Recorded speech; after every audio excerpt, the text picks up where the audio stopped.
জয় মা ষষ্ঠী, জয় মা দুর্গা।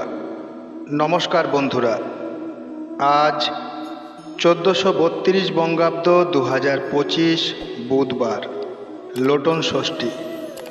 প্রত্যেক মাই তার সন্তানের ভালো চান। সেই ভালো চাওয়া থেকে মায়েরা নানা ব্রত পালন করে থাকেন। লোটন ষষ্ঠী বা লুণ্ঠন ষষ্ঠী সেইগুলির মধ্যেই একটি। এই ব্রত পালনের মাধ্যমে মায়েরা নিজেদের সন্তানের দীর্ঘ জীবনের প্রার্থনা করেন মা ষষ্ঠীর কাছে। শ্রাবণ মাসের শুক্ল ষষ্ঠী তিথিতে দেবী পূজিত হন লুণ্ঠন ষষ্ঠী নামে। বলা হয়, যে নারী এই ব্রত পালন করেন তার সন্তানদের কখনো অকাল মৃত্যু হয় না, সংসারে কোনোরূপ অভাব অনটন হয় না এবং মা ষষ্ঠী সর্বদা তাকে রক্ষা করেন। তাই আজ যারা যারা এই ব্রত পালন করছেন এবং যারা এই ব্রত পালন করতে পারছেন না, তারা অবশ্যই তাদের সন্তানদের মঙ্গল কামনার উদ্দেশ্যে একবার হলেও এই ব্রত কথাটি শ্রবণ করবেন। এতে আপনাদের সন্তানেরই মঙ্গল হবে। আশা করি এই ব্রত কথাটি শ্রবণ করে আপনাদের ভালো লাগবে। শুরু করছি লোটন ষষ্ঠীর ব্রত কথা। আপনারা ভক্তি সহকারে শ্রবণ করুন। লোটন ষষ্ঠীর ব্রত কথা। একটি ছেলে, একটি মেয়ে আর একটি ছেলের বউ নিয়ে এক বামনী সুখে ঘরকন্যা করত। বামনীর 7টি নাতি ও 3টি নাতনি। সংসার জমজমাট। প্রতিবেশীরা সকলেই বলে, আহা, বামনীর সংসার অদৃষ্ট খুব ভালো, মা ষষ্ঠীর বড় দয়া। বামনী প্রতি বছর শ্রাবণ মাসের শুক্লপক্ষে ষষ্ঠীর দিন ষষ্ঠী পূজা করে থাকেন। এবারও সেদিন পুজোর উদ্যোগ আয়োজন করছেন। একটি কৌটার মধ্যে 6টি সোনার লোটন থাকত। বছর বছর সেই লোটন নিয়ে বামনী ষষ্ঠী পূজা করত। এবার কৌটো খুলে বামনী অবাক। দেখে 3টি মাত্র লোটন আছে, বাকি 3টি নেই। বৌমাকে ডেকে জিজ্ঞেস করলেন, বৌমা, কে আমার এই সর্বনাশ করেছে?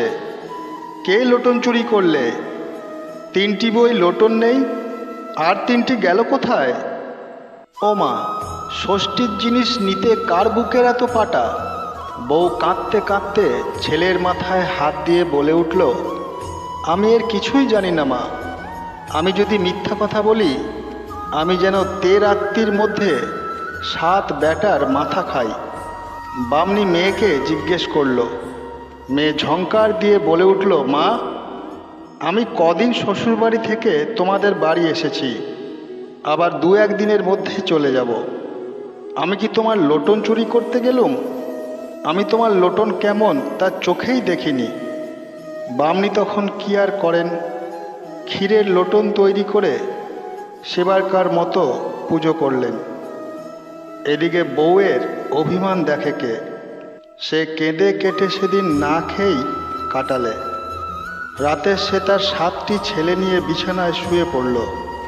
স্বামী ঘরে এসে সে সব কথা শুনলে। স্ত্রী অভিমান করে না খেয়ে শুনে তার ভারী রাগও হলো। সে বউকে কোনো কিছু না বলে রাতে মায়ের ঘরে গিয়ে শুয়ে পড়ল। মা ছেলে উভয়ই ঘুমিয়ে পড়ল। ভোর হলো। বউ উঠে দেখে তার 7টি ছেলেই মরে গেছে। অমনি বউ বুক পেড়ে চিৎকার করে কেঁদে উঠল। কান্না শুনে সকলে সেখানে ছুটে এসেই অবাক। সকলেই হায় হায় করতে লাগলো। তখন মেয়ে বললে, দেখলে মা, দেখলে দাদা, বউ নিশ্চয়ই লোটন চুরি করেছে, তা না হলে এমন সর্বনাশ হবে কেন? ঠাকুরের জিনিস চুরি করতে একটু ভয় হলো না? তার উপর আবার ছেলেদের মাথায় হাত দিয়ে দিব্যি। বউ ঘরের দরজা বন্ধ করে মরা ছেলেগুলিকে কোলে করে শুয়ে শুয়ে কাঁদতে লাগলো। মরাগুলোর সৎকারের জন্য স্বামী তার কত ডাকাডাকি হাঁকাহাঁকি করলে, কিন্তু বউ কিছুতেই দরজা খুলল না। মা ষষ্ঠী দয়াময়ী, তার কৃপায় কি না হয়।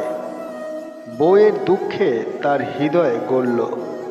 তিনি বৃদ্ধা ব্রাহ্মণীর বেশ ধরে সেদিন রাতের বেলায় বউয়ের ঘরের ভেতরে হাজির। তাই দেখে বউ চমকে উঠল। তারপর বউ জিজ্ঞেস করলে, তুমি কে মা? দরজা জানালা সব বন্ধ, তুমি এলে কেমন করে? ষষ্ঠী দেবী বললেন, হ্যাঁ পোড়া কপালি, তুই ছেলের মাথায় হাত দিয়ে দিব্যি করলি বা কেন? এখন কাঁদছিসই বা কেন? বউ বললে, মা আমি তো লোটন চুরি করিনি, তাই দিব্যি করেছি। ষষ্ঠী দেবী বললেন, তুমি 7 ছেলের মা হয়েও এত বোকা? সত্যি হোক মিথ্যে হোক, ছেলের মাথায় হাত দিয়ে কি দিব্যি করতে আছে? এই বলে তিনি ছেলেদের গায়ে অমৃতকুণ্ডের জল ছিটিয়ে দিতেই ছেলেরা সব বেঁচে উঠল।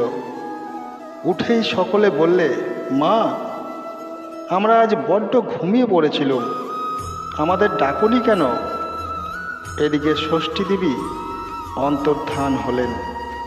বউ ঘরের চারিদিকে চেয়ে দেখে সে স্ত্রীলোকটি নেই। তখন দরজা খুলে ছেলে নিয়ে ঘরের বাইরে বার হলো এবং সব কথা সকলকেই বললে। শুনে সকলেই তো অবাক। সেদিন রাতে বামনির মেয়ে তার 3 ছেলে নিয়ে শুয়েছিল। সকালে উঠে দেখে সকলেই মরে রয়েছে। বাড়িতে আবার কান্নার রোল উঠল। হঠাৎ আকাশে দৈব বাণী হলো, ও বামনি, তোর মেয়ে কি কম ছেনালি? আমার লোটন চুরি করে আবার অপরের ঘাড়ে দোষ চাপায়। এখন কাঁদছে কেন? এখনো বলছি, যদি নিজের কল্যাণ চাস তোর মেয়েকে বল বউয়ের পায়ে ধরে ক্ষমা ভিক্ষা চাইতে। চুরি ধরা পড়ল। মেয়ের মুখ শুকিয়ে গেল। সে তাড়াতাড়ি গিয়ে বউয়ের পায়ে মাথা রেখে কাঁদতে কাঁদতে ক্ষমা চাইলে। তখন বউ বললে, ভয় নেই ঠাকুরজি, মা ষষ্ঠীর দয়ায় কি না হয়।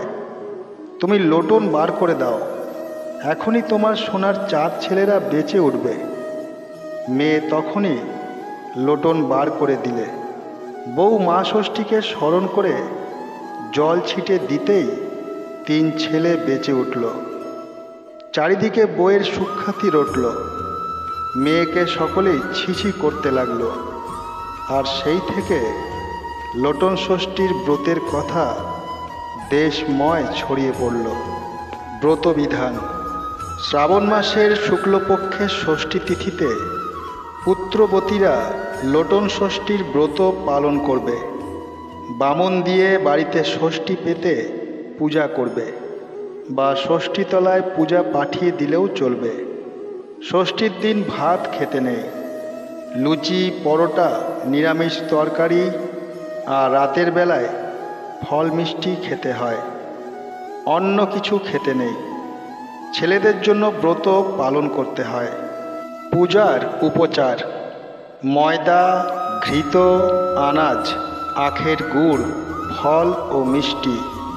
অথ লোটন ষষ্ঠী বা লুণ্ঠন ষষ্ঠীর ব্রত সমাপ্ত। আশা করি এই ব্রত কথাটি শ্রবণ করে আপনাদের ভালো লেগেছে।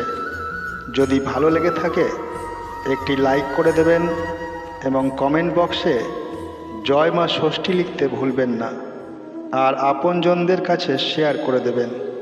এই ধরনের ভিডিও আগামী দিনেও পাওয়ার জন্য চ্যানেলটিকে সাবস্ক্রাইব করে পাশে থাকা বেল আইকনটিকে প্রেস করে দেবেন। সবাই সুস্থ থাকবেন, ভালো থাকবেন। ধন্যবাদ। জয় মা ষষ্ঠী।